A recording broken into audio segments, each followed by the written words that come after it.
देशातला सर्वात मोठा सागरी उड्डाणपूल म्हणून जो ओळखला जात आहे तो Nhava Sheva sea link Sewri sea link आहे आणि या शिवडी सी लिंकचं उद्घाटन आहे ते येत्या 12 जानेवारी रोजी होणार आहे आणि पंतप्रधान नरेंद्र मोदी यांच्या हस्ते या उड्डाणपुलाचं उद्घाटन होणार आहे। त्यासाठी संपूर्णपणे तयारी करण्यात आली असून तुम्ही पाहताय की हा संपूर्ण उड्डाणपूल आता धुतला जात आहे, पाण्याने पूर्णपणे हा धुतला जात आहे आणि चकाचक हा उड्डाणपूल करण्यात येत आहे।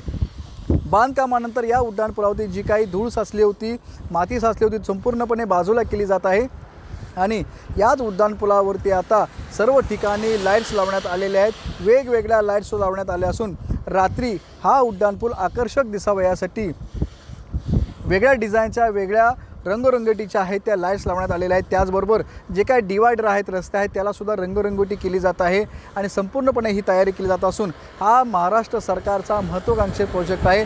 नवी मुंबई पनवेल उरणला आहे तो मुंबईशी हा प्रोजेक्ट जोडणार आहे आणि पुण्यावरून बेंगलोरवरून जी काही वाहनं येतील ती थेट नवी मुंबईमध्ये न जाता पनवेल उरण मार्गे थेट मुंबईमध्ये जाणार आहे। त्यामुळे या मोठ्या महत्त्वाकांक्षी प्रोजेक्टचं उद्घाटन आहे ते येत्या 12 जानेवारी रोजी होणार आहे आणि पंतप्रधान नरेंद्र मोदी असतील, मुख्यमंत्री असतील, उपमुख्यमंत्री असतील, राज्य मंत्रिमंडळ आहे ते संपूर्णपणे या ठिकाणी उपस्थित राहणार आहे।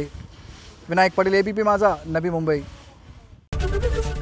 एबीपी माझा, उघडा डोळे बघा नीट।